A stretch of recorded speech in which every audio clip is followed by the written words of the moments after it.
अपना the romantic assassin एकदम टशन में अपनी पीठ घुमाकर खड़ा था। अंदर ही अंदर वो भी पूरी तरह से हैरान था। हनबाक को जमीन पर धूल चाटते हुए देखकर उसने मन ही मन सोचा, चलो भाई अब अपने इस जोश को थोड़ा कम करना पड़ेगा। योंग छन ने बेचारगी से आह भरी, साला ये तो सीधा वन शॉट किल हो गया। टंगाई थोड़ा परेशान लग रहा था। ये तो सच में बहुत जोर से लगा होगा, लेकिन कमेंटेटर्स को तो इसमें भी मजा आ रहा था। क्या मस्त गेस्ट आया है भाई। स्माइली फेस को तो अपना मास्क उतरवाना बिल्कुल भी पसंद नहीं होगा। हनबाक के स्टेज से गायब होते ही योंग छन ने जल्दी से अनाउंस किया, द रोमांटिक असासिन की जीत हुई है। हनबाक गुस्से से बड़बड़ाए बिना नहीं रह सका, साला कुत्ते की मौत मारा गया। गुस्से से उसका चेहरा एकदम लाल टमाटर हो गया था और वो अपने दांत पीस रहा था।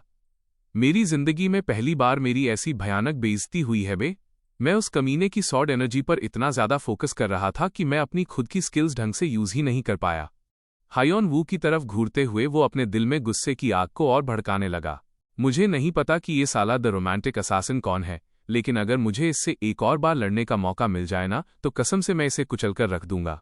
तभी अचानक उसी पल अपना द रोमांटिक असासिन बीच में बोल पड़ा, मैं क्विट करना चाहता हूं। ये सुनते ही हम्बाएक का चेहरा एकदम सुन्न पड़ गया। हैं, ये क्या बोल रहा है बे? योंग चान भी उतना ही कंफ्यूज था। क्विट करना है मतलब तेरा कहने का क्या मतलब है भाई? द रोमांटिक असासिन ने बड़ी शांति से अपना चेहरा पोंछा और जवाब दिया, यार मैं बहुत थक गया हूं, अब और लड़ने की हिम्मत नहीं है, मुझे बस 30 मिनट का ब्रेक दे दो। योंग चान ने खाली आंखों से देखते हुए पूछा, तो तुम सिर्फ एक ब्रेक लेने के लिए हार मान रहे हो? असासिन ने चुटकी बजाते हुए कहा, हाँ बिल्कुल सही पकड़े हो, तुम तो चीजों को बहुत जल्दी समझ जाते हो एली लीडर। ये सुनकर योंग छन को अंदर ही अंदर बहुत गुस्सा आ गया। यह साला कैंग हियोन वू का बच्चा फिर से क्विट कर रहा है। उसने फ्रस्ट्रेशन में अपना चेहरा हाथों से छुपा लिया। साले ने पिछली बार भी क्विट किया था और इस बार भी वही ड्रामा कर रहा है। तो दोस्तों, द रोमांटिक असासिन अपनी एक हार मान लेता है और अपनी जगह पे वापस लौट जाता है। मुड़कर जाने के बाद द रोमांटिक असासिन ने मन ही मन सोचा, योंग छन तू सच में बहुत ही स्मूथ होस्ट है यार, ऐसे ही लोग तुझे फेमस स्ट्रीमर नहीं कहते। शायद मुझे आराम करना चाहिए और योंग छन को ही परमानेंट एमसी बन जाने देना चाहिए। स्पेक्टेटर स्टैंड में बैठने के बाद उसने एक लंबी सांस छोड़ी। चलो आखिरकार अब जाकर मुझे चैन की सांस मिली है। यहाँ तो हर कोई इतना स्ट्रांग है भाई, एकदम थका देने वाला काम है ये। तभी अचानक स्माइली फेस बीच में बोल पड़ा, मैं इसलिए हारा क्योंकि मैं अपनी आइडेंटिटी छुपाने की कोशिश कर रहा था और मैंने अपनी फुल स्ट्रेंथ से फाइट नहीं की। हमारी स्किल में कोई अंतर नहीं है, समझे? यह सुनकर हायोन वू काफी देर तक शांत रहा। द रोमांटिक असासिन ने मन ही मन सोचा, वाह बेटे, एकदम परफेक्ट प्लान काम कर रहा है। बाहर से उसने एकदम कूल तरीके से जवाब दिया, अच्छा ऐसा है क्या? द रोमांटिक असासिन अब अंदर ही अंदर बहुत खुश हो रहा था। अबे नमूने, तू इतना घटिया है कि तुझे अपने और अपने ओपोनेंट के बीच की स्किल का अंतर तक समझ नहीं आ रहा है। फिर उसने एक चैलेंज दे मारा, तो सुन, जब मैं स्टेज पर आऊंगा तो तू मुझे जरूर चैलेंज करना। उस वक्त तुझे मुझे अपनी पूरी पावर दिखानी होगी। Golden eagle lock. ये नाम सुनते ही हम्बाएक ने हक्के बक्के रहकर पूछा है। इसके बाद यूहान और मिस्टर मोई के बीच एक भयंकर फाइट शुरू हो गई। नीचे व्यूअर्स लगातार कमेंट कर रहे थे, भाई रिंग में मुक्कों से ऐसे ही लड़ा जाता है। स्वॉर्ड या मैजिक अपनी जगह ठीक है, लेकिन घूसों की तो बात ही अलग है। ये तो एकदम मेरे मोहल्ले के गुंडों की लड़ाई जैसा लग रहा है। ऊपर से योंग चान कमेंट्री करते हुए चिल्लाया, दोनों कॉन्टेस्टेंट्स ने बिना डिफेंड किए एक दूसरे पर अटैक करना शुरू कर दिया है। क्या इस बार हमें कोई विनर देखने को मिलेगा? और फिर उसने एकदम साफ शब्दों में डिक्लेयर कर दिया, इस मैच के विनर है मिस्टर मोई। दूसरी तरफ सीक जोंग अपने हाथ पर अपनी ठुड्डी रखकर बैठा था और उसकी आवाज एकदम बोर लग रही थी। उसने मुंह बनाते हुए शिकायत की, मेरा छोटा भाई तो सिर्फ एमसी है, मैंने तो सिर्फ उससे लड़ने के लिए यहाँ पार्टिसिपेट किया था। उसकी हिम्मत कैसे हुई अपने बड़े भाई से झूठ बोलने की? योंग छन ने मुड़कर टांगाई से पूछा, कमेंटेटर टांगाई आपको क्या लगता है? उसने दुखी मन से जवाब दिया, मुझे तो लग रहा है कि आज हमें घर जाने में बहुत देर होने वाली है। सीक जोंग को अचानक कुछ समझ में आया। एक मिनट रुको, उसने अपना दिमाग दौड़ाया। एली लीडर अगर उसने मास्क पहन रखा है तो वो किसी स्टैंड इन का भी इस्तेमाल कर सकता है। अगर ये सच है कि वो इस हफ्ते आ रहा है तो वो पक्का वहां बैठे लोगों में से ही कोई एक होगा। ये सोचकर सीक जोंग ने एक रहस्यमयी स्माइल दी। उसने सीधे आगे देखा और बोला, तो मामला ये है मेरे छोटे भाई। चेनहो ने अपनी दोनों स्वॉर्ड्स को क्रॉस किया और वो काउंटर अटैक करने या बैटल शुरू करने के लिए एकदम तैयार था। योंग चान ने जोर से अनाउंस किया, स्माइली फेस ने लगातार 2 मैचेस जीत लिए हैं। उसने फ्रस्ट्रेशन में स्पेक्टेटर एरिया की तरफ देखा और मन ही मन सोचा, कैंग हियोन वू तू कर क्या रहा है भाई? तू ऊपर क्यों नहीं जा रहा है? क्या तू सच में डांग हनबाक को ऐसे ही लगातार जीतने देगा?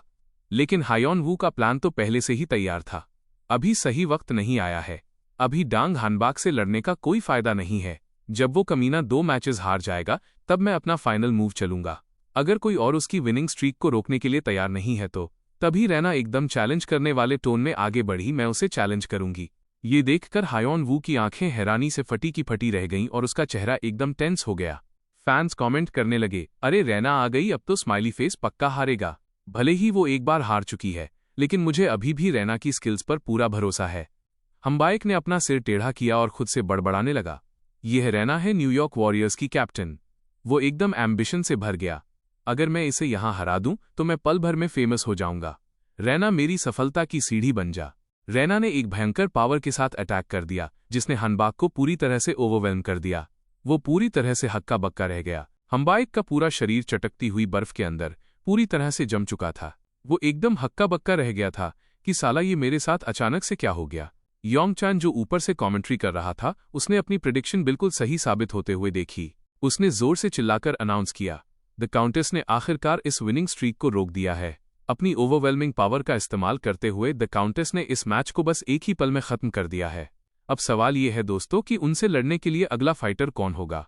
रैना ने हवा को चीरती हुई अपनी स्वॉर्ड को ऊपर उठाया। उसकी आवाज एकदम तेज और पक्के इरादे से भरी हुई थी। उसने अपनी स्वॉर्ड से सीधा इशारा करते हुए एक भयंकर चैलेंज दे डाला। उसने चिल्लाकर कहा, चुपचाप ऊपर आ जाओ। हायोन वू ने भी मजे लेते हुए उसे चिढ़ाया, तुम मुझे चैलेंज करना चाहती हो, लेकिन रूल्स तो ये कहते हैं कि सिर्फ न्यू फाइटर्स को ही विनर को चैलेंज करने का हक है। लेकिन अंदर ही अंदर वो उसकी बहुत तारीफ कर रहा था। उसने मन ही मन सोचा, बहुत बढ़िया रैना, एकदम सही खेल रही हो। रैना ने पूरे कॉन्फिडेंस के साथ ऐलान किया, पिछली बार मैं बहुत ही बेवकूफ़ी से हार गई थी, लेकिन इस बार मैं ऐसा बिल्कुल भी नहीं होने दूंगी।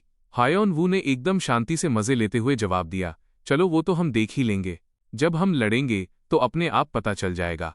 और फिर उसने उसे और चिढ़ाते हुए कहा, एक ही गलती को 2 बार करना ही तो इंसानों की पहचान है। ये सुनकर रैना की आंखें हैरानी और गुस्से से एकदम फटी की फटी रह गईं। वो जोर से चिल्लाई, तुम्हारी इतनी हिम्मत, चलो अब जल्दी से मैच शुरू करो। योंग छन ने भी हाँ में अपनी गर्दन हिलाई, हाँ बिल्कुल। उसने मैच का इंट्रोडक्शन देना शुरू किया। तो दोस्तों, ये मैच एक बहुत ही भयंकर क्लैश होने वाला है। एक तरफ है द काउंटेस, जिनके पास 2 विन्स और 1 लॉस है, और दूसरी तरफ है द रोमांटिक असैसिन, जिनके पास भी 2 विन्स और 1 लॉस है। योंग चान ने पूरे जोश में अनाउंस किया और इसी के साथ मैच बिगिंस। रैना ने अपने मन में बहुत ही सावधानी से सोचा, मुझे एकदम ध्यान से आगे बढ़ना होगा। इसकी मैजिक कास्टिंग बहुत ही ज्यादा फास्ट है, मुझे बस उसी चीज से बचकर रहना है। पलक झपकते ही स्टेज पर एक भयंकर आइस स्टॉर्म बन गया। ठंडी हवाएं एकदम तेज रफ्तार से चलने लगीं। हियोन वू ने खुद से कहा, ये डांग हनबाक से लड़ने के लिए पिछली बार की तरह अपनी गार्ड बिल्कुल भी नीचे नहीं करेगी। मुझे किसी भी तरह रैना को हराना ही होगा। उसने अपने शातिर दिमाग में पूरा कैलकुलेशन बिठा लिया। लगता है अब मुझे अपनी हिडन ट्रिक का इस्तेमाल करना ही पड़ेगा। हायोन वू ने चुपके से अपने हाथ से एक सिग्नल दिया, टंगाई, मैं तुम पर ही भरोसा कर रहा हूं। टंगाई ने भी उस सिग्नल को तुरंत पहचान लिया। अरे ये तो स्टिंकी मास्टर का सिग्नल है। रीना फाइट करने के लिए एकदम रेडी स्टांस में खड़ी थी। तभी हायोन वू को टांगाई के सपोर्ट से एक जबरदस्त बफ मिल गया। उसने अपनी स्वॉर्ड के हिल्ट को एकदम कसकर पकड़ लिया और फाइट में घुसने के लिए तैयार हो गया। दोनों पल भर के लिए रुके और एक साथ हवा में ऊपर की तरफ देखने लगे। हायोन वू का जोश तो एकदम 7वें आसमान पर था, क्योंकि उसे टांगाई का बफ और असासिन की मेमोरीज वाला बफ दोनों मिल चुके थे। अब मैं रैना के साथ एक प्रॉपर फाइट कर सकता हूँ। लड़ते लड़ते वो अपने ओपोनेंट को बहुत बारीकी से असेस कर रहा था। सबसे जरूरी बात तो यह है कि रैना मेरे बारे में कुछ भी नहीं जानती है, लेकिन मैं उसके बारे में सब कुछ जानता हूँ। हियोन वू का अपना एक अलग ही प्लान चल रहा था। यहाँ बात सिर्फ जीतने की नहीं है यार, मुझे इस तरह से जीतना है कि सबको लगे कि मैं सिर्फ अपने लक की वजह से जीत गया हूँ। रैना को अंदर ही अंदर थोड़ी घबराहट महसूस हो रही थी। मुझे इस बंदे में कोई भी ओपनिंग दिखाई नहीं दे रही है। अगर ये सच में इतना स्किल्ड है तो मुझे इससे अरीना में कम से कम एक बार तो मिलना ही चाहिए था। लेकिन मुझे किसी भी ऐसे रैंकर का कोई वीडियो याद नहीं आ रहा है जो इस तरह से फाइट करता हो। उसने अपने दिमाग में सोचना शुरू किया, क्या ये किसी वजह से मुझसे अपनी आइडेंटिटी छुपाने की कोशिश कर रहा है? रैना ने पक्का इरादा कर लिया, इसे माफ नहीं किया जा सकता। तभी हायोन वू के हाथ में जो स्वॉर्ड थी, उसके चारों तरफ पावर की एक तेज धार बहने लगी और अचानक से हायोन वू के हाथ में जो वेपन था वो चकनाचूर हो गया। हथियार के टुकड़े हवा में बिखर गए। वो पूरी तरह से स्टन रह गया। उसे समझ ही नहीं आ रहा था कि अब क्या करना है और उसके मुंह से अजीब सी आवाज निकलने लगी। रैना अंदर ही अंदर खुशी से झूम उठी। इसकी स्वॉर्ड एनर्जी गायब हो गई है। या तो इसका माना खत्म हो गया है या फिर इसे फ्रॉस्ट बाइट हो गया है, जिसकी वजह से ये अपनी स्किल्स का इस्तेमाल नहीं कर पा रहा है। उसने अपने दिमाग में पूरा एनालिसिस कर लिया, क्योंकि स्किल जितनी ज्यादा स्ट्रांग होती है उसका रिस्क भी उतना ही हाई होता है। हनबाक जो बाहर से ये पूरा नज़ारा देख रहा था वो खुद से ही चिल्ला पड़ा, रहना ये मैच जीत चुकी है। लेकिन उन सबको क्या पता कि उस मास्क के पीछे हायोन वू एक बहुत ही रहस्यमयी स्माइल दे रहा था। उसने एकदम सीरियसली और सच बोलते हुए कहा। उसकी आवाज एकदम दृढ़ थी, तुम मेरी सोच से भी ज्यादा नाइव हो। हायोन वू ने बिना किसी हिचकिचाहट के सीधा उस पर अटैक कर दिया। उस एक भयंकर वार ने रैना को हवा में पीछे की तरफ उड़ा दिया, इससे पहले कि वो खुद को डिफेंड भी कर पाती। उस भयानक प्रेशर की वजह से रैना दूर और दूर पीछे की तरफ हवा में उड़ती चली गई। उसका शरीर हवा में था और उसके चारों तरफ नीले रंग के चमकते हुए फ्रैगमेंट्स उड़ रहे थे। ये देखकर हायोन वू भी हैरान रह गया कि अभी अभी क्या हुआ है। वाह भाई, उसने चैन की सांस ली। मुझे कोई सॉर्ड एनर्जी दिखाई नहीं दी तो मुझे लगा था कि ये कोई बहुत बड़ी बात होगी। अच्छा हुआ कि ये बिल्कुल सही वक्त पर सामने आ गई। तंगाई ने धीरे से फुसफुसाते हुए कहा, अब यहाँ ठंड नहीं लग रही है। योंग चान ने जोर से चिल्लाकर अपनी अनाउंसमेंट कर दी, द रोमांटिक असैसिन ने ये मैच जीत लिया है। योंग छन ने मन ही मन बहुत ही हैरानी से सोचा, रैना हार गई। वो एक ही इंसान से 2 बार हार गई है। चेन हो भी अपने ही ख्यालों में खोया हुआ था। सॉर्ड एनर्जी तो प्रकट ही नहीं हुई। इसका मतलब है कि वो सच में पीछे धकेला जा रहा था, तो वो सिर्फ इसलिए जीत गया क्योंकि उसका लक अच्छा था और रैना ने अपनी गार्ड नीचे कर दी थी। रैना नीचे की तरफ देख रही थी और बहुत ही डेस्परेटली सोच रही थी, मैं केयरलेस बिल्कुल नहीं थी। क्या हम दोनों की स्किल का गैप इतना ज्यादा बड़ा है कि वो अंत तक अपनी आइडेंटिटी छुपाकर रख सका? अगर ऐसा नहीं है तो फिर वो आगे सोचने लगी, क्या वो कोई ऐसा रैंकर है जिसके बारे में मैंने आज तक कभी सुना ही नहीं है? हायोन वू अपनी इस जीत से पूरी तरह से सैटिस्फाइड था। बिल्कुल आखिरी पल में मैं सिर्फ इसलिए बच गया क्योंकि रैना ने अपनी गार्ड नीचे कर दी थी। और तो और उसने मुझे कुछ बहुत ही अमेजिंग चीज भी दिखाई है। उसने अपनी सॉर्ड के उस टूटे हुए हिल्ट को पकड़ा और पूरे कॉन्फिडेंस के साथ हंसने लगा। अब मुझे डांग हनबाक के स्टेज पर आने के लिए किसी से प्रार्थना करने की कोई जरूरत नहीं है। हियोन वू ने अपनी आवाज तेज की और उसे सीधा चैलेंज कर डाला, तुमने पहले कहा था ना कि तुम मुझसे इसलिए हार गए क्योंकि तुम अपनी पूरी एबिलिटीज नहीं दिखा पाए थे, सही कहा ना मैंने? हायोन वू ने उसे सीधा उसके नाम से पुकारा, मिस्टर स्माइली फेस। उसने एकदम सीरियसली बोलते हुए कहा, अगर ऐसी ही बात है तो मैं तुम्हें रीमैच का एक और मौका देता हूं। हायोन वू उसे लगातार प्रोवोक करता जा रहा था, आ जाओ और मुझे दिखाओ कि तुम्हारे अंदर कितना दम है। हायोन वू की आंखें पक्के इरादे से एकदम लाल होकर जल रही थीं। चुपचाप ऊपर आजा बेनमूने डोंग हनबैक, अब वक्त आ गया है कि तू अपना ये मास्क उतार फेंके और इस नाटक का पर्दा हमेशा के लिए गिर जाए। हायोन वू ने सीधा स्टैंड्स की तरफ अपनी उंगली से इशारा किया, स्माइली फेस, मैं तुझे मुझे चैलेंज करने का एक आखिरी मौका दे रहा हूँ, जल्दी से ऊपर आ जा। योंग छन ने मन ही मन सोचा, ये लड़का भी ना, मुझे बिल्कुल उम्मीद नहीं थी कि ये इस तरीके का इस्तेमाल करेगा। वो भी इस खेल में मजे लेना चाहता था। चलो ठीक है, तो फिर मुझे भी इस नाटक में इसका साथ देना ही पड़ेगा। अब और कर भी क्या सकते हैं? योंग चान ने एकदम साफ आवाज में अनाउंस किया। तो दोस्तों, ये हमारे विनर द रोमांटिक असैसिन की तरफ से एक सरप्राइज चैलेंज इन्विटेशन है। उसने माहौल में सस्पेंस बनाने के लिए अपनी आवाज तेज की। अब देखना यह है कि स्माइली फेस क्या फैसला लेते हैं। हनबैक अंदर ही अंदर बहुत चिढ़ा हुआ था। साला तुक्के से जीत गया और अब मेरे सामने हीरो बन रहा है। उसने पक्का इरादा कर लिया, इस बार तो मैं ही जीतूंगा। ऐसा हो ही नहीं सकता कि इस नमूने का लक 2 बार काम कर जाए। हनबाक ने वो ऑफर मान लिया, मैं ये चैलेंज एक्सेप्ट करता हूं। योंग छन की आवाज में एक चेतावनी थी, ध्यान रहे, अगर तुम इस बार हार गए तो तुमसे तुम्हारा फाइटर स्टेटस छीन लिया जाएगा और तुम्हें अपनी आइडेंटिटी सबको बतानी पड़ेगी। ये सब जानने के बाद भी तुम ये चैलेंज एक्सेप्ट कर रहे हो, क्या इसका मतलब ये है कि तुम्हें पूरा यकीन है कि तुम द रोमांटिक असैसिन को हरा सकते हो? हनबाक ने मन ही मन सोचा, ये साला बस मुझ पर प्रेशर डालने की कोशिश कर रहा है। क्योंकि ये एक ब्रॉडकास्ट है तो इन्हें अपनी हेडलाइंस के लिए थोड़े ड्रामे की जरूरत तो होगी ही। उसने एकदम पक्के इरादे से जवाब दिया, हाँ बिल्कुल सही कहा। योंग चान मुड़ा और हायोन वू का इंटरव्यू लेने लगा। स्माइली फेस ने ऐलान कर दिया है कि उन्हें अपनी जीत पर पूरा भरोसा है। हमने आपकी बात एकदम साफ साफ सुन ली है। तो द रोमांटिक असैसिन, कृपया इस ऐलान पर अपने विचार हमारे साथ बांटें। हायोन वू ने एकदम कोल्ड तरीके से जवाब दिया, मुझे इन सब फालतू चीजों से कोई फर्क नहीं पड़ता। हनबाक ने धीरे से गाली बकते हुए बड़बड़ाया, ये साला कमीना। योंग चान ने एकदम सीरियसली डिक्लेयर किया, ऑफिशियल मैच तो अभी तक शुरू भी नहीं हुआ है, लेकिन दोनों तरफ से अभी से एक बहुत ही भयंकर साइकोलॉजिकल बैटल शुरू हो चुकी है और अब ये ऑफिशियल मैच शुरू होता है। हायोन वू ने पूरे कॉन्फिडेंस के साथ एक स्मर्क दी, तो आखिरकार तू ऊपर आ ही गया बे डोंग हनबाक। तभी हायोन वू के सामने स्टैट अपग्रेड की नोटिफिकेशंस की एक पूरी झड़ी लग गई। दोनों ने एक दूसरे की तरफ भयंकर रफ्तार से दौड़ना शुरू किया। हायोन वू ने अपने दिमाग में एकदम कोल्ड आवाज में ऐलान किया, आज तेरी जिंदगी का सबसे काला दिन होने वाला है बेटे। हियोन वू ने पहला अटैक कर दिया। हानबेक ने भी बिना 1 इंच पीछे हटे तुरंत अपना गार्ड ऊपर कर लिया। लेकिन कुछ ही सेकंड्स बाद हानबाक पूरी तरह से ओवरवेल्म हो गया। नीचे बैठे व्यूअर्स मजे लेते हुए कमेंट करने लगे, मुझे नहीं पता कि ये बंदा कौन है, लेकिन ये एकदम हिलेरियस है भाई। क्या यह नमूना यहाँ कोई कॉमेडी एक्ट कर रहा है? जब ये ऊपर आया था तब तो इसमें बड़ा कॉन्फिडेंस था, अब इसकी सारी चौड़ कहाँ गायब हो गई? हानबाक गुस्से से पागल हो रहा था। सत्यानाश हो, हमारी पहली फाइट के मुकाबले ये बंदा बहुत ज्यादा स्ट्रांग हो गया है। क्या इसने किसी स्किल का इस्तेमाल किया है? वो अभी भी बहुत क्यूरियस था। और सबसे बड़ी बात, ये साला कमीना शुरू से ही मेरे पीछे हाथ धोकर क्यों पड़ा है? हायोन वू ने उसकी तरफ एकदम नफरत भरी नजरों से देखा। आजा बे, हनबाक मन ही मन सोच रहा था। अगर मैं अपनी उस स्किल का इस्तेमाल करूं जिसे मैंने अब तक छुपा कर रखा है तो मैं पक्का जीत सकता हूं। लेकिन अगर वो स्किल यहीं सबके सामने रिवील हो गई तो फिर नेक्स्ट मैच के लिए गड़बड़ हो जाएगी। उसने मुंह बनाते हुए अपनी हैट के किनारे को छुआ। हायोन वू ने ताना मारा, हम एक मैच के बीच में है बे, तेरा ध्यान कहाँ है?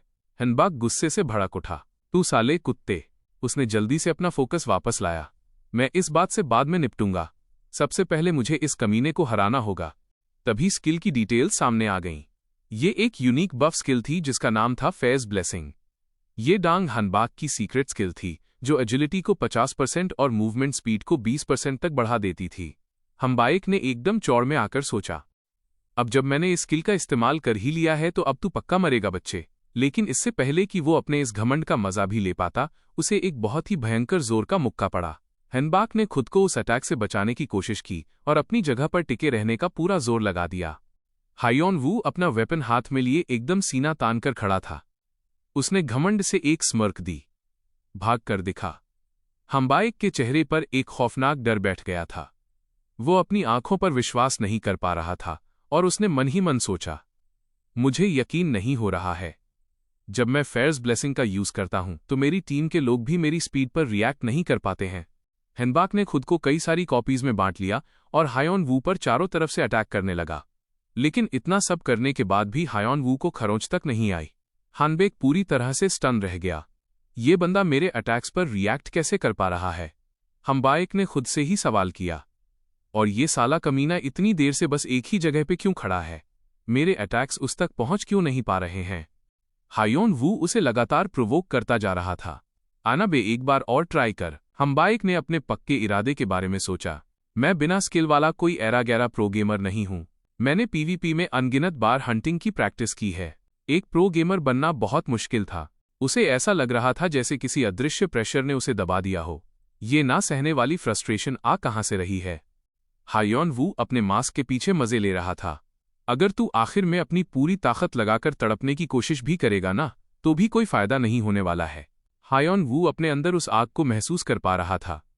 मेरे दिमाग से सिग्नल मिलने के बाद मेरे शरीर का हर एक सेल चीख रहा है। तभी एक भयंकर ब्लू एनर्जी ब्लास्ट हुई और वो सिग्नल है डांग हानबाक को पूरी तरह से डिस्ट्रॉय करने का। हायोन वू का दिल नफरत से भरा हुआ था। तेरे परिवार ने मेरे परिवार को बर्बाद कर दिया और उसके ऊपर से तू हर जगह इसका दिखावा करता फिरता है और इस बात पर घमंड करता है। बस इस बारे में सोचकर ही मेरा मन कर रहा है कि अभी के अभी तेरा मुंह तोड़ दूं। अपनी भावनाओं को दबाने की कोशिश करते हुए हायोन वू की आंखें एकदम खून की तरह लाल हो गई थीं। लेकिन मैं इस बार खुद को रोकूंगा। उसने अपने दांत पीसते हुए उस गुस्से को बर्दाश्त किया ताकि बाद में वो उसे पूरी तरह से मिटा सके। हायोन वू की सोच बहुत ही ज्यादा ब्रूटल हो चुकी थी। बस थोड़ा सा और इंतजार कर ले बेटे डोंग हनबाक। उसने अपना सबसे तगड़ा इरादा दिखाया। जब मैं अपने इस बदले के लिए पूरी तरह से तैयार हो जाऊंगा ना तो मैं फिर से तेरे सामने आऊंगा। योंगचान वहीं बैठा हुआ हियोन वू के हर एक वार को बहुत ध्यान से देख रहा था। उसकी आंखों में एक अलग ही सैटिस्फैक्शन दिखाई दे रहा था। यह लड़का योंगचन को उस पर बहुत ज्यादा गर्व महसूस हो रहा था। सच में यार, तुझे लड़ते हुए देखकर मेरे दिल को बहुत सुकून मिलता है, उसने पूरे जोश के साथ अनाउंस किया। द रोमांटिक असैसिन ने ये मैच जीत लिया है। यूहान, मिस्टर मूवी और रैना सब के सब अपने सामने ये नज़ारा देखकर पूरी तरह से जम गए थे और एकदम स्टन थे। रैना को अभी भी शक हो रहा था, आखिर दुनिया में ये इंसान है कौन? इतनी भयानक स्किल वाले इंसान को मैं कैसे नहीं जानती हूं? योंग छन ने धीरे से बोलना शुरू किया। तो दोस्तों, उसने अपनी बात आगे बढ़ाई, क्योंकि स्माइली फेस अपने 3 मैचेस हार चुके हैं, तो कृपया अब अपनी आइडेंटिटी सबके सामने रिवील कर दीजिए। योंग चान ने एकदम फर्म तरीके से रिक्वेस्ट की। मिस्टर स्माइली फेस, कृपया अपना मास्क उतारिए। योंग चान ने एक बड़ी सी स्माइल दी और अनाउंस किया। तो दोस्तों, मिस्टर स्माइली फेस कोई और नहीं बल्कि जीटी टेलीकॉम के प्लेयर डोंग हनबैक हैं। उसने अपना मास्क उतारा और अपना इंट्रोडक्शन दिया। हेलो दोस्तों, मैं डोंग हनबैक हूं, जीटी टेलीकॉम का प्रो गेमर। भाई जैसे ही उसने ये बोला ना, नीचे कमेंट्स में तो लोगों ने उसकी लेकर रख दी। सब उसका भयंकर मजाक उड़ा रहे थे। वाह भाई, ये तो वही डोंग हनबैक है जो एक जमाने में प्रो गेमर हुआ करता था। क्या ये कोई मक्खी है बे? योंग चान ने भी मजे लेते हुए अपना इंटरव्यू चालू रखा। मिस्टर डोंग हनबैक, यहां से एलिमिनेट होने वाले सबसे पहले नमूने, कृपया अपने विचार हमारे साथ बांटें। साला हम्बाइक अंदर ही अंदर जल भुनकर राख हो रहा था। मैं सबसे पहले एलिमिनेट हुआ हूं साले कुत्ते। हम्बाइक ने अपना सड़ा हुआ मुंह बनाते हुए कंधे उचकाए और उसका चेहरा एकदम रोने वाला हो गया था। हाँ, मैं थोड़ा डिसअपॉइंटेड हूं। मैं लीग में सबको अपना एक बेटर वर्जन दिखाने के लिए बहुत कड़ी प्रैक्टिस करूंगा। उसने एकदम पक्के इरादे वाली भारी आवाज में कहा। फ्यूचर में अगर मुझे मौका मिला तो मैं पक्का फिर से पार्टिसिपेट करना चाहूंगा। हम्बाइक ने एक बार फिर से जोर देकर कहा। एकदम पक्का, योंग छन ने आखिरी शब्द कहे। तो दोस्तों, कृपया प्लेयर डोंग हनबैक की कड़ी मेहनत के लिए जोरदार तालियां बजाइए। ऊपर से अपना सीक जोंग ये सब देख रहा था और वो सैटिस्फैक्शन के साथ एकदम चौड़ में मुस्कुरा रहा था। मेरे छोटे भाई ने लगातार 4 मैचेस जीत लिए हैं। इसका मतलब है कि उसे बस एक और जीत चाहिए। वो एकदम बेताब हो रहा था कि आखिरकार अब मैं अपने छोटे भाई के साथ एक घमासान मैच लड़ सकता हूं। लेकिन तभी अपने हायोन वू ने अचानक से ऐसा अनाउंस किया कि सबके तोते उड़ गए। मैं इस कॉम्पिटिशन से फिर से क्विट करना चाहता हूं। उसने एकदम ढीठ बनकर बहाना बनाते हुए एक्सप्लेन किया। मेरी तबीयत कुछ ठीक नहीं लग रही है यार, मैं आप सबसे माफी मांगता हूं। भाई ये सुनते ही सीक जोंग पूरी तरह से स्टन रह गया। उसके चेहरे पर साफ साफ भयंकर डिसअपॉइंटमेंट दिखाई दे रहा था। सीक जोंग के मुंह से बस एक बेबस सी आह निकली और वो धड़ाम से जमीन पर गिर पड़ा। बेचारे के अरमान आंसुओं में बह गए। इधर योंग छन ने जोर से अनाउंस किया। द काउंटेस, जिन्होंने first generation mask king of combat को हराया था, अब वो second generation mask king of combat का टाइटल जीत चुकी हैं। ये सुनकर हायोन वू को अंदर ही अंदर थोड़ी सी गिल्ट महसूस हुई। मुझे अचानक से बहुत बुरा लग रहा है यार। योंग छन ने अपना हाथ हवा में ऊपर उठाया। उसने एकदम भौकाल वाली आवाज में चिल्लाकर कहा। तो दोस्तों, फाइटर्स के सारे मैचेस अब खत्म हो चुके हैं। योंग चान ने एकदम सीरियसली अनाउंस किया। अब वो पल आ गया है जिसका आप सभी को बेसब्री से इंतजार था। नीचे व्यूअर्स एकदम एक्साइटेड होकर पागलों की तरह बात कर रहे थे। आखिरकार यार, मैं तो बस यही देखने के लिए इंतजार कर रहा था। योंग चान ने अनाउंस किया। अब मैं पूरी ईमानदारी के साथ उन सभी फाइटर्स की आइडेंटिटी रिवील करूंगा जो हार चुके हैं। एक कमेंटेटर ने अपनी राय दी। बाकी फाइटर्स भी बहुत इंपॉर्टेंट हैं। तभी दूसरे ने एकदम सही बात बोली। हाँ, लेकिन सबसे ज्यादा इंपॉर्टेंट चीज तो द रोमांटिक असैसिन की आइडेंटिटी है भाई।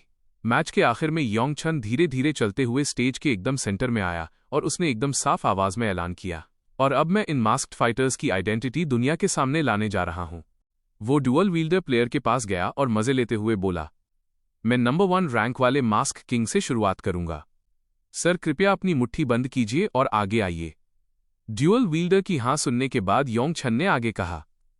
ठीक है, तो कृपया अपना मास्क उतार दीजिए। ड्यूअल वील्डर ने धीरे धीरे अपने हाथ ऊपर किए और अपने सिर से चिपके हुए उस मास्क को निकाल दिया। और बिल्कुल जैसी उम्मीद थी, अंदर कोई और नहीं बल्कि अपना धाकड़ सीक जोंग था। एक हारे हुए कॉन्टेस्टेंट के रूप में उसने थोड़ी सी झिझक और शर्म के साथ बोलना शुरू किया। हेलो दोस्तों, मैं जिन सीक जोंग हूं, न्यू वर्ल्ड गिल्ड का गिल्ड मास्टर। भाई जैसे ही उसने बोलना खत्म किया, पूरे क्राउड में कमेंट्स की बाढ़ आ गई। जिन सीक जोंग बिल्कुल जैसी उम्मीद थी। ये तो एकदम ऑब्वियस था, लेकिन अपनी आंखों के सामने ये कंफर्म होते हुए देखना एक अलग ही कतई जहर फीलिंग दे रहा है। ये सच में नंबर 1 रैंकर है यार। उसके बगल में खड़े योंग छन ने उसके चेहरे के एक्सप्रेशन को पकड़ लिया और बीच में मजे लेते हुए टोक कर पूछा। सिर्फ एक हफ्ते के अंदर किंग के थ्रोन पर बैठने के बाद क्या आपको कोई पछतावा है? कुछ भी जो आप कहना चाहें। योंग छन ने सीधा उसकी दुखती रग पर हाथ रख दिया था। भाई, सीक जोंग ने थोड़े दुखी मन से जवाब दिया। एक इंसान था जिससे मैं फाइट करना चाहता था, लेकिन उसने साफ मना कर दिया। इसलिए मुझे यह सुनकर काफी पछतावा हो रहा है। यह सुनकर योंग छन अचानक से जोर जोर से हंसने लगा। क्या ऐसा इसलिए नहीं था क्योंकि वो इंसान किंग से चैलेंज मिलने के नाम से ही डर गया था? थोड़ी देर रुकने के बाद योंग छन ने दूसरे हारे हुए प्लेयर को इनवाइट किया। इसके बाद मैं बाकी लोगों की आइडेंटिटी अनाउंस करूंगा। कृपया अपनी आइडेंटिटी रिवील कीजिए मिस्टर सुपरबॉय। वो अपना चेन हो था। जैसे ही उसने मास्क उतारा, उसने एकदम फ्रेंडली तरीके से सबको हाथ हिलाकर हेलो कहा। उसने पूरे कॉन्फिडेंस के साथ अपना इंट्रोडक्शन दिया। मैं हूं शिमरली चेनहो। भले ही सीक जोंग जितनी भयंकर डिस्कशन नहीं हो रही थी, लेकिन फिर भी चेनहो के कुछ दीवाने फैंस लगातार कमेंट्स कर रहे थे। अगली identity reveal player alien H12 की थी। उसकी असली आइडेंटिटी यूहान थी, जो एक बहुत ही हैंडसम स्ट्रीमर है। अपना मस्क उतारते ही वायूहा ने एक छोटे बच्चे की तरह एकदम क्यूट तरीके से शर्माते हुए अपना सिर खुजाया। हेलो दोस्तों, मैं स्ट्रीमर यूहा हूं। और नीचे कमेंट्स में तो बस यूहा की खूबसूरती की ही तारीफ हो रही थी। लड़कियां तो एकदम पागल हो गई थीं। क्या हैंडसम लड़का है यार। अगले कॉन्टेस्टेंट की तरफ बढ़ते हुए योंग छन ने बहुत प्यार से कहा। अगली है मिस मोवी। उनकी एकदम क्यूट और लवली अपीयरेंस देखकर पूरा क्राउड खुशी से पागल हो गया। यहां तक कि चेनहो और वायूहा भी शर्माकर लाल टमाटर हो गए थे। कमेंट्स लगातार ट्रेंड कर रहे थे। वाह भाई, क्या मस्त इफेक्ट है। उसकी बॉडी पूरी तरह से बदल गई है। उन सारे मसल्स के पीछे एक इतनी क्यूट लड़की छुपी हुई थी। कृपया मुझे गले लगा लो मूवी। और भाई लोग, जब आखिरी कॉन्टेस्टेंट का रिवील करने का वक्त आया तो योंग छन अपनी एक्साइटमेंट को रोक ही नहीं पा रहा था। उसका रोम रोम कांप रहा था। और अब हम अपने आखिरी मास्क्ड फाइटर की आइडेंटिटी रिवील करने जा रहे हैं। रैना अपनी द काउंटेस वाली आइडेंटिटी के साथ आराम से अपने थ्रोन पर बैठी हुई थी, लेकिन वो क्यूरियोसिटी के साथ सोचने से खुद को रोक नहीं पा रही थी। आखिरकार वो ख्यालों में खो गई और उसकी नज़र अचानक से द रोमांटिक असासिन पर पड़ी। उसकी आंखें सीधा उसी पर टिक गईं और वो बिना कुछ बोले उसे एकदम घूरने लगी। उसने थोड़ी घबराहट के साथ सोचा, क्या मैं सच में द रोमांटिक असासिन की असली आइडेंटिटी जान पाऊंगी? ऑडियंस में बैठे लोग भी बिना किसी के कहे बिल्कुल यही सोच रहे थे भाई। सबकी नजरें एकदम सेंटर स्टेज की तरफ मुड़ गईं। एक तरफ खड़ा वो नमूना हनबाग गुस्से से कड़वा मुंह बना रहा था। द रोमांटिक असासिन को घूरते हुए उसकी आंखें एकदम बड़ी हो गई थीं और उसकी नजरों में गुस्से की भयंकर आग धधक रही थी। ऐसा लग रहा था जैसे वो उसे कच्चा चबा जाएगा। सबको और ज्यादा इंतजार ना करवाते हुए योंग छन ने जल्दी से भौकाल मचाते हुए शुरू किया, तो द रोमांटिक असासिन, कृपया अपना मास्क उतारिए और दुनिया को अपनी असली आइडेंटिटी दिखाइए। एकदम स्लो मोशन फिल्म की तरह द रोमांटिक असासिन ने धीरे धीरे अपना हाथ ऊपर उठाया और अपने चेहरे से उस मास्क को हटाने लगा। भाई साहब, जैसे ही उसका चेहरा सबके सामने आया ना, पूरे ऑडिटोरियम में एकदम शमशान घाट वाला सन्नाटा छा गया। सब के सब पूरी तरह से हैरान थे। किसी के मुंह से आवाज नहीं निकल रही थी और खासकर अपनी रैना तो एकदम बुत बन गई थी। तो मेरे प्यारे दोस्तों, अगर आज इस वीडियो पर तुम सबने छप्पर फाड़कर लाइक और कमेंट कर दिए ना, तो तुम्हारा भाई भी पक्का वादा करता है कि नेक्स्ट पार्ट कल ही जल्दी से अपलोड कर देगा।